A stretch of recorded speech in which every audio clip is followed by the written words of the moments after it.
What's up, y'all? What's up? Welcome to the stream. One shot in the building, man. What's good with y'all on this Sunday morning, man? We'll get into it.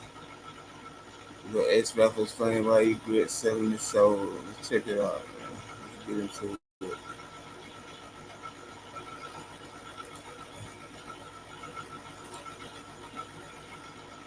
It is a biblical urban legend that Lucifer was the angel of music in heaven. Many people claim that Lucifer was the head of the choir in heaven, responsible for creating the music and worship of God. While the Bible never truly indicates that Lucifer was the angel of music, this is a myth that seems to be true, as the music industry clearly points to serving Lucifer. The music industry doesn't hide its admiration for the devil. While most people call this satanic imagery edgy and just done for shock value, this former rapper confirms this isn't the case, admitting that at one point he was actively serving Lucifer with his music. Hey guys, I hope all is well. Welcome back to The Truth Is, where I drop new videos every other day exposing the truth. In today's episode, we will be talking about the ex-rapper who exposed his former pact with the devil. Let's get right into it. Most people think the thought of artists selling their souls is ridiculous. They call it conspiracy theory nonsense, as most people nowadays don't believe in the devil, let alone selling your soul. When they see people calling out artists using satanic imagery, they brush it off as shock value, claiming the artist is only using that satanic imagery to cause controversy and garner attention. The thing is, the greatest trick the devil ever pulled was convincing the world he doesn't exist. The devil doesn't want the masses to believe in his existence, as doubting his existence only makes it easier for him to misguide you. This is exactly why so many people are lost today, as they embrace sin and evil just as Lucifer wants them to, because they don't believe in God nor the devil. The devil loves helping you destroy yourself. He encourages you to do it. He rewards those who promote his ideology through their music with fortune and fame, using those artists to spread his ideas of self-worship that have been corrupting man since the days in the garden. Lucifer depends on those who serve him and sell their souls to push his agenda. He works through them to influence you to worship yourself just like he wants you to.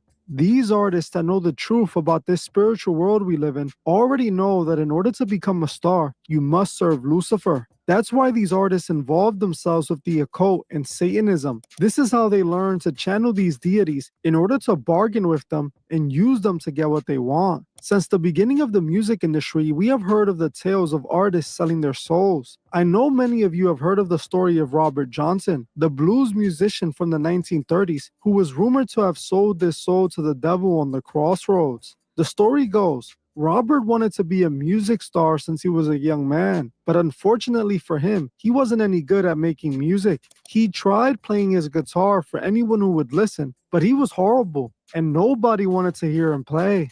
This led Robert to the crossroads in Mississippi, where he met a mysterious tall man who was willing to help him for a price. This mysterious man told Robert he can make him the blues star he dreamt of being, for a small price, of course. He wanted Robert's eternal soul. Johnson, desperate to make it, took the deal, giving this mysterious man his guitar, with the man tuning it, playing it, and returning it back to Robert. He then instructed Robert to play the guitar, and when he did, he went from an amateur player to a master guitarist instantly. The strange man then disappeared, and Robert would then end up becoming a blues star. He would play his guitar for those who mocked him before, showing them his new skills. These people were left shocked, as Robert somehow went from an amateur to a master overnight. He quickly became famous in his town and in surrounding towns for his new style of blues. People couldn't get enough of his mesmerizing music. Some people were left suspicious of his new skills, as they knew he was known to go to the crossroads at midnight. Robert wouldn't get to enjoy his fame for long, as not long after he made that deal, he passed away in a mysterious way that was never solved. People in the town Johnson was from believed that he didn't pass away, but he was taken away.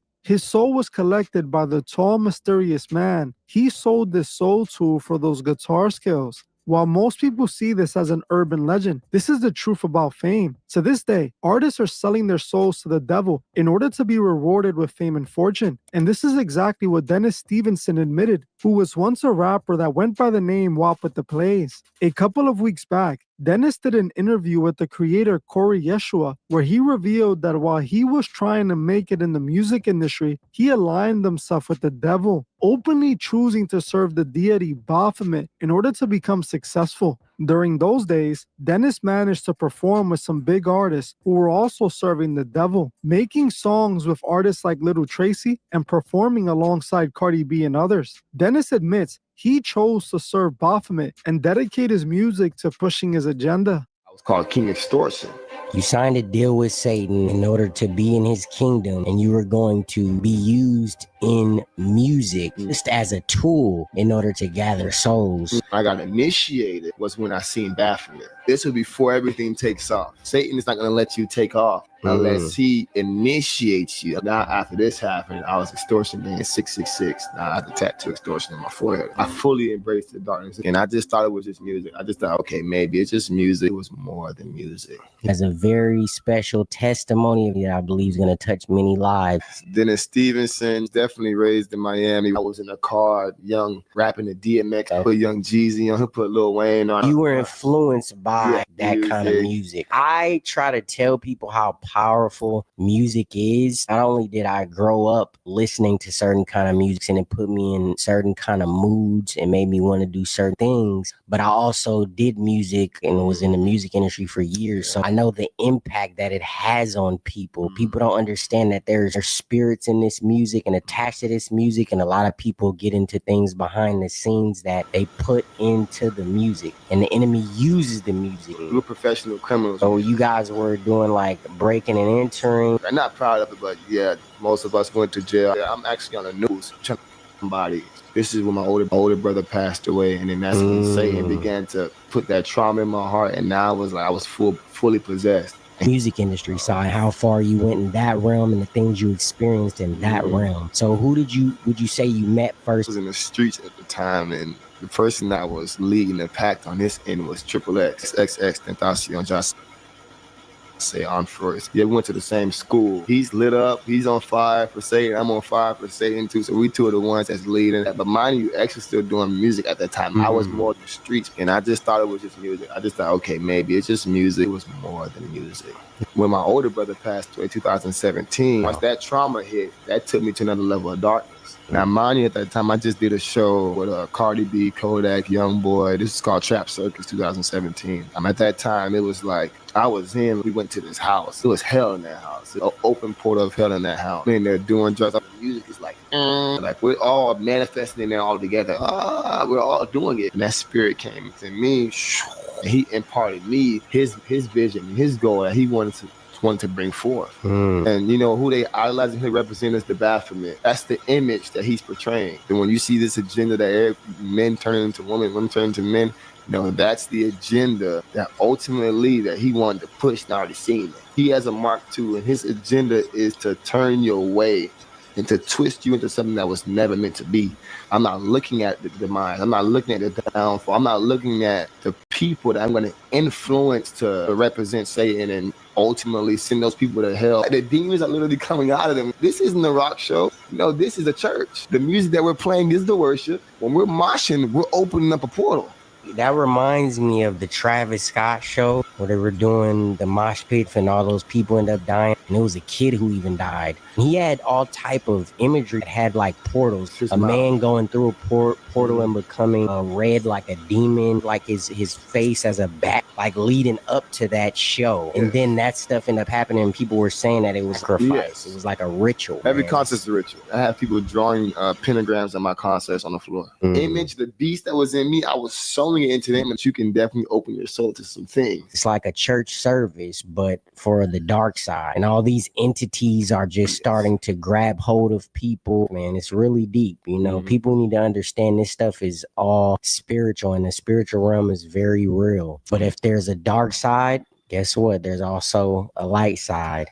You ended up being pulled out of that darkness. And then I went and I prayed to the Lord. I said, Lord, if you really show me. I'm seeing it. Now my eyes are fully open. All those demons were literally, they had chains on me. We were in a covenant, we were in a blood covenant. As you heard for yourself, Dennis admits that he sold his soul to the devil while he was chasing fame. He felt that he was being used by Lucifer to influence people into sinning and to guide them away from God. Dennis said that his music was leading people to hell, opening spiritual portals that were consuming people's soul. He also admitted that he was being possessed by the spirits that were using him. Dennis also spoke about Travis Scott and his Astro World ritual. I exposed the situation when it happened for being a ritual. Travis Scott is a Freemason occultist, and it's the reason he was banned from performing in Egypt. This man, although he was lost and committed to the enemy, states that God saved him and pulled them out of that dark world. Lucifer, Baphomet, whatever he calls himself, is no match for God. God can always get you out of everything and anything. People choose to live in disbelief that this is going on, even when rappers are showing us this in their videos. So many music videos have this dark demonic imagery. Serpents and rituals, or the literal devil, are all placed in these music videos. These artists openly worship the devil, and people pretend not to see it. For example, Lil Uzi Vert, one of the biggest artists of the last 8 years, has had satanic imagery since the start of his career, using satanic occult imagery in many of his videos and songs. Even though Uzi wears inverted crosses and other anti-Christian symbols, most people don't believe he's really worshiping the devil. They think he does all that stuff for attention, even when Uzi admits he sold his soul and is out here taking his fans to hell. I know you guys remember this clip of Uzi straight up telling his fans at his concert that they were all going to a burning end with him, or when he told his fans he sold his soul to the devil. Let me explain something to them real quick. Before everybody starts screaming and saying, oh, like I told y'all earlier, you motherfuckers entered the rapture. And if ain't nobody flying up to heaven right now, obviously all y'all motherfuckers going to hell. Right with me. So let's get it. Did I sell my soul? I sold my soul for you. Y'all coming right with me, you dummies. Even with rappers like Lil Uzi straight up confessing to serving the devil, people still deny it. They act like it doesn't exist. It wasn't just Lil Uzi that admits this either, as a former Irish pop star, Shane Lynch, admitted the same thing, admitting that the mainstream music industry serves the devil. Our side of the world, the Ouija boards, seances, all that kind of spiritual tarot card reading, all that stuff really got a hold of me. And interestingly, that all came from our very first album launch, which you would look at very innocently. It was around Halloween. It was a Halloween party in a big mansion. But in that was super demonic. But for this young kids, it's a bit of fun. The record company are there and all the journalists are there, and here we go. But when I look at the way the industry has the ruling over music, now, of course, not all music is bad. By all means, it's not. But majority of it there is to take you away from Christ. 100% take you away from Christ. In terms of the lyrics, is that what you mean? Or do you mean industry itself, people, the big players in the industry? Both, lyrically and both big players. Both. I've been in rooms at the top of the top, which albums are prayed over demonically. Music is prayed over demonically.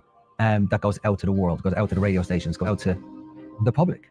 And when you see that stuff and know that stuff, it's frightening. What do you mean by that, Shane, prayed over demonically? So rituals, ceremonies, everything to bring, to give light to the devil, to Satan. It's a satanic music industry. That's majority of what it is. Do you mean figuratively, or do you mean literally you've been in? Literally, yes. And can you share what those albums were? Were they your albums? No, they weren't our albums, no. They were not Boyzone albums. So that's what I mean by not every music is that, but it was on the stepping stone to that. So you're going back to 1993s into 2000s.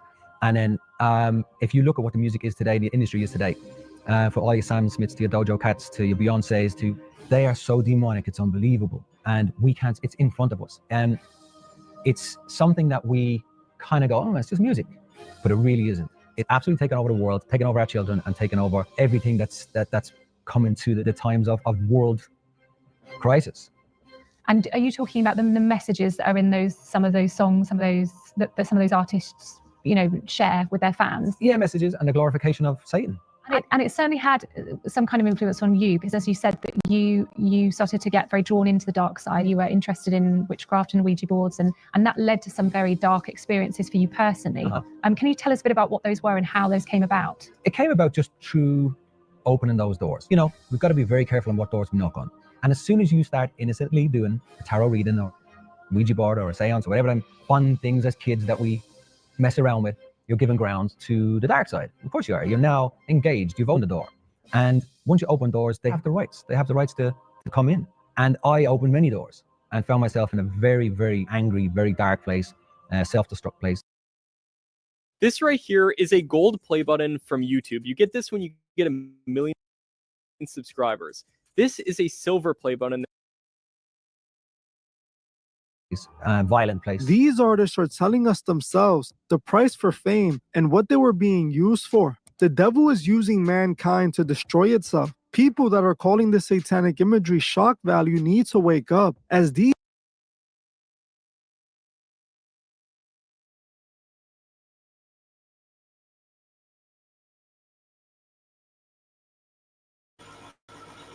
Y'all like to subscribe, share the channel, man. I'll be back with another one like the other one. Peace.